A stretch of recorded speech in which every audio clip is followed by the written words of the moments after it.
Hi hello friends, welcome back to our channel. ಬನ್ನಿ, ಇವತ್ತಿಂದು ಡೇನಲ್ಲಿ ನಾನು ನಿಮಗೆ ತರಕಾರಿ ಸಾಂಬಾರು ಮತ್ತು ಸಾಫ್ಟ್ ಮುದ್ದೆ ಯಾವ ರೀತಿ ಮಾಡೋದು ಅಂತ ತೋರಿಸ್ಕೊಡ್ತೀನಿ. ಸಿಂಪಲ್ಲಾಗಿ ಕ್ವಿಕ್ಕಾಗಿ ಬೇಗ ಆಗುತ್ತೆ. ಟೇಸ್ಟ್ ನೋಡಿ ನೀವೇ ಹೇಳ್ತೀರ ತುಂಬ ಚೆನ್ನಾಗಿತ್ತು ಅಂತ. ಬನ್ನಿ, ಏನೇನು ಸಾಮಗ್ರಿ ಬೇಕು ಅಂತ ನೋಡ್ಕೊಂಡು ಬರೋಣ. ಒಂದು ಅರ್ಧ ಕಪ್ ತೊಗರಿಬೇಳೆ, ಒಂದು ಬೌಲಷ್ಟು ಮಿಕ್ಸ್ ತರಕಾರಿ ಮತ್ತು ಮಸಾಲೆಗೆ ಏನೇನು ಬೇಕು ಅಂತಂದರೆ 2 ಟೊಮೊಟೊ, 1 ಈರುಳ್ಳಿ, 1-2 ಟೇಬಲ್ ಸ್ಪೂನಷ್ಟು ಸಾಂಬಾರು ಪೌಡರು ಮತ್ತು 1 ಟೇಬಲ್ ಸ್ಪೂನಷ್ಟು ಖಾರದ ಪುಡಿ, ಒಂದು ಅರ್ಧ ಹೋಳಷ್ಟು ಕಾಯಿ ಮತ್ತು ಒಗ್ಗರಣೆಗೆ 1 ಟೊಮೊಟೊ, 1 ಈರುಳ್ಳಿ ಮತ್ತು ಸಾಸಿವೆ, ಕರಿಬೇವು ಇಷ್ಟು ಬೇಕು. ಬನ್ನಿ ಯಾವ ರೀತಿ ಮಾಡೋದು ಅಂತ ನೋಡ್ಕೊಂಡು ಬರೋಣ. ಕುಕ್ಕರ್ ಇಟ್ಕೊಂಡು ಕುಕ್ಕರಲ್ಲಿ 2 ಟೇಬಲ್ ಸ್ಪೂನಷ್ಟು ಆಯಿಲ್ ಹಾಕ್ಕೊಳ್ಳಿ. ಆಯಿಲು ಸ್ವಲ್ಪ ಬಿಸಿ ಆದಮೇಲೆ ಅದಕ್ಕೆ ಮಿಕ್ಸ್ ತರಕಾರಿನ ಸೇರಿಸ್ಕೊಳ್ಳಿ. ತರಕಾರಿ ಸ್ವಲ್ಪ ಕಲರ್ ಶೇಡ್ ಆಗೋ ತನಕ ಸ್ವಲ್ಪ ಬಾಡಿಸ್ಕೊಳ್ಳಿ.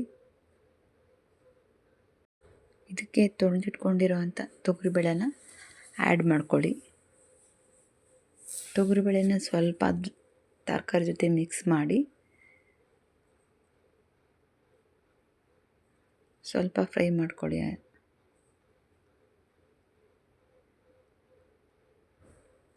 ಈಗ ಅದಕ್ಕೆ ಸ್ವಲ್ಪ ಅಂದರೆ ಒಂದು 3 ಕಪ್ಸಷ್ಟು ನೀರನ್ನ ಆ್ಯಡ್ ಮಾಡಿಕೊಂಡು ಸ್ವಲ್ಪ ಕೈ ಆಡಿಸಿ, ಅದಾದಮೇಲೆ ಸ್ವಲ್ಪ ಉಪ್ಪನ್ನು ಆ್ಯಡ್ ಮಾಡ್ಕೊಳ್ಳಿ. ಅಂದರೆ ರುಚಿಗೆ ಎಷ್ಟು ಬೇಕೋ ಅಷ್ಟನ್ನು ಮಾತ್ರ ಸ್ವಲ್ಪ ಉಪ್ಪನ್ನ ಆ್ಯಡ್ ಮಾಡ್ಕೊಳ್ಳಿ.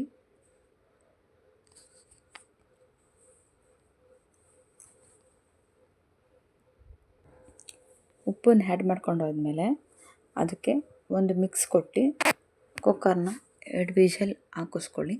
ಕುಕ್ಕರ್ ಕೂಲಾಗೋ ಅಷ್ಟರಲ್ಲಿ ಖಾರಕ್ಕೆ ಏನೇನು ಹಾಕ್ಕೊಳ್ಳೋದು ಅಂತ ನೋಡೋಣ.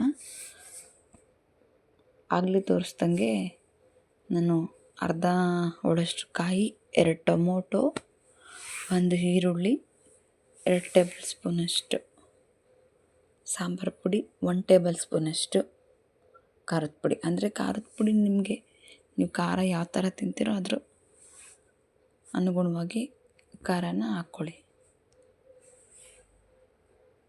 ಬನ್ನಿ, ಇದನ್ನ ಇವಾಗ ನುಣ್ಣಗೆ ಫೈನ್ ಪೇಸ್ಟ್ ಮಾಡ್ಕೊಂಡು ಬರೋಣ. ನೋಡಿ, ಈಗ ಪೇಸ್ಟ್ ಮಾಡ್ಕೊಂಬಂದಿದ್ದೀನಿ. ಹಾಗೆ ಕುಕ್ಕರ್ ಕೂಲಾಗಿದೆಯಾ ಅಂತ ನೋಡಬೇಕು. ಕುಕ್ಕರ್ ಕೂಲಾಗೋ ಅಷ್ಟರಲ್ಲಿ ಒಂದು ಪಾತ್ರೆ ಇಟ್ಕೊಂಡು ಒಗ್ಗರಣೆ ಹಾಕ್ಕೊಳ್ಳೋಣ. ಸಾಂಬಾರಿಗೆ 1 ಟೇಬಲ್ ಸ್ಪೂನಷ್ಟು ಆಯಿಲ್ ಹಾಕ್ಕೊಂಡು, ಒಂದಾದರೂ ಹಾಕೋಬೋದು ಅಥವಾ 2 ಸ್ಪೂನ್, ನಿಮ್ಗೆ ಎಷ್ಟು ಆಯಿಲ್ ಬೇಕು ಅನಿಸುತ್ತೋ ಅಷ್ಟನ್ನು ಆ್ಯಡ್ ಮಾಡ್ಕೊಳ್ಳಿ. ಅದಕ್ಕೆ ಸಾಸಿವೆ ಮತ್ತು ಕರಿಬೇವು ಹಾಕ್ಕೋಬೇಕು. ಕರಿಬೇವು ಖಾಲಿ ಆಗಿಬಿಟ್ಟಿತ್ತು, ಅದರಿಂದ ನಾನು ಹಾಕಿಲ್ಲ. ನೀವು ಹಾಕ್ಕೊಳ್ಳಿ, ಚೆನ್ನಾಗಿರುತ್ತೆ. ಕರಿಬೇವು ಮತ್ತು ಈರುಳ್ಳಿ ಮತ್ತು ಈರುಳ್ಳಿ ಒಂದು ಸ್ವಲ್ಪ ಫ್ರೈ ಆಗಲಿ. ಅದಾದ ಮೇಲೆ ಅದಕ್ಕೆ ಹಚ್ಕೊಂಡಿರೋವಂಥ ಟೊಮೊಟೊನ ಆ್ಯಡ್ ಮಾಡ್ಕೋಬೇಕು.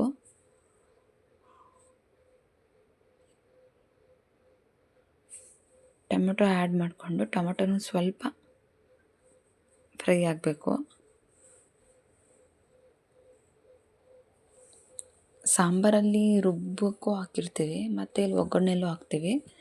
ಒಗ್ಗರಣೆಲಿ ಹಾಕೋದ್ರಿಂದ ಸ್ವಲ್ಪ ಸಾಂಬಾರು ಇನ್ನೂ ಎಕ್ಸ್ಟ್ರಾ ಟೇಸ್ಟ್ ಕೊಡುತ್ತೆ. ಕೆಲವೊಬ್ಬೊಬ್ಬರು ಸಾಂಬಾರಿಗೆ ಹಾಕ್ತಾರೆ, ಕೆಲವೊಬ್ಬರು ಹಾಕಲ್ಲ ಒಗ್ಗರಣೆಗೆ. ಕುಕ್ಕರ್ ಕೂಲಾಗಿದೆ, ಬನ್ನಿ ವಿಷಲ್ ಓಪನ್ ಮಾಡೋಣ. ನೋಡಿ, ತರಕಾರಿ ಚೆನ್ನಾಗಿ ಬೆಂದಿದೆ. ಈ ಥರ ಸಪ್ರೇಟಾಗಿ ಕೂಗಿಸ್ಕೊಂಡು ಮಾಡೋದ್ರಿಂದ ಅಷ್ಟು ಹಸಿ ವಾಸನೆ ಎಲ್ಲ ಇರೋದಿಲ್ಲ. ಸಾಂಬಾರು ಕೂಡ ತುಂಬ ಚೆನ್ನಾಗಿರುತ್ತೆ. ಈಗ ಒಗ್ಗರಣೆ ಹಾಕ್ಕೊಂಡಿರೋ ಪಾತ್ರೆಗೆ ಬೇಯಿಸ್ಕೊಂಡಿರೋ ಅಂಥ ಮಿಕ್ಸ್ ತರಕಾರಿ ಬೇಳೆ ಎಲ್ಲನ ಹಾಕ್ಕೊಳ್ಳೋಣ.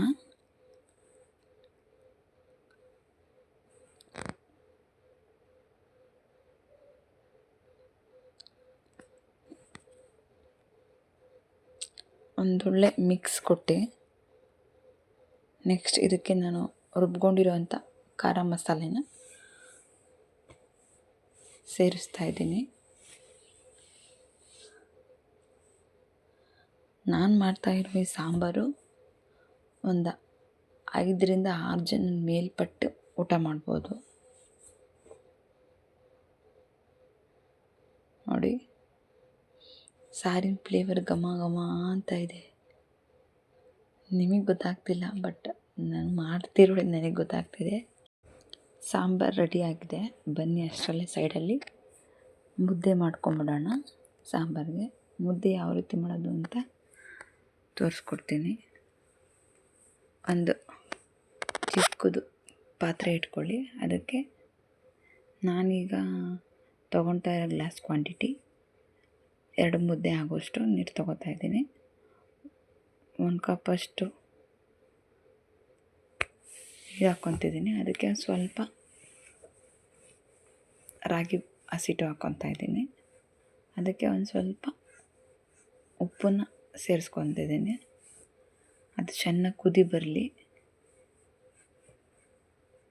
ಕುದಿ ಬರ್ತಾ ಇದೆ. ಈಗ ಅದಕ್ಕೆ ಹಸಿಟ್ಟನ್ನು ಸೇರಿಸ್ಕೊಂಡು ಚೆನ್ನಾಗಿ ಮಿಕ್ಸ್ ಕೊಡ್ತಾ ಇದ್ದೀನಿ.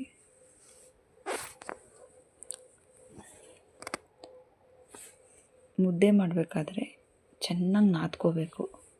ಚೆನ್ನಾಗಿ ನಾದ್ಕೊಂಡ್ರೆ ಆವಾಗ ಗಂಟು ಚೆನ್ನಾಗೆಲ್ಲ ಒಡೆಯುತ್ತೆ.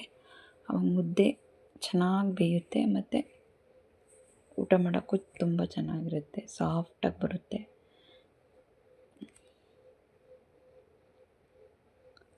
ಚೆನ್ನಾಗಿ ನಾದ್ಕೋಬೇಕು. ಎಷ್ಟು ನಾದ್ತೀವೋ ಅಷ್ಟು ಚೆನ್ನಾಗಿರುತ್ತೆ ಮುದ್ದೆ.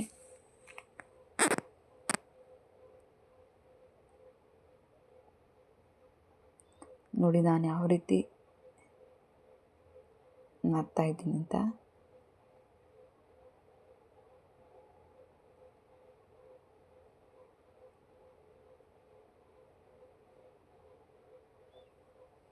ಚೆನ್ನಾಗಿ ನಾದ್ಕೊಂಡ್ಮೇಲೆ ಇದನ್ನು ಒಂದು 2 ಸಲ ಬೇಯಿಸ್ಕೋಬೇಕು.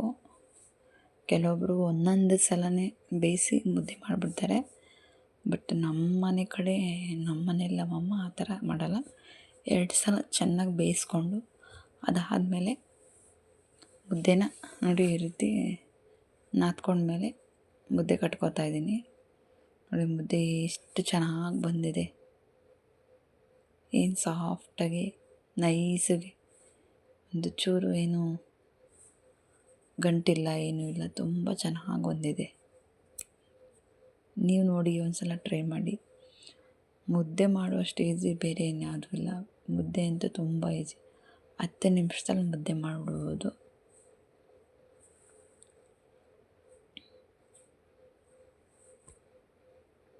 Thank you for watching my vlogs.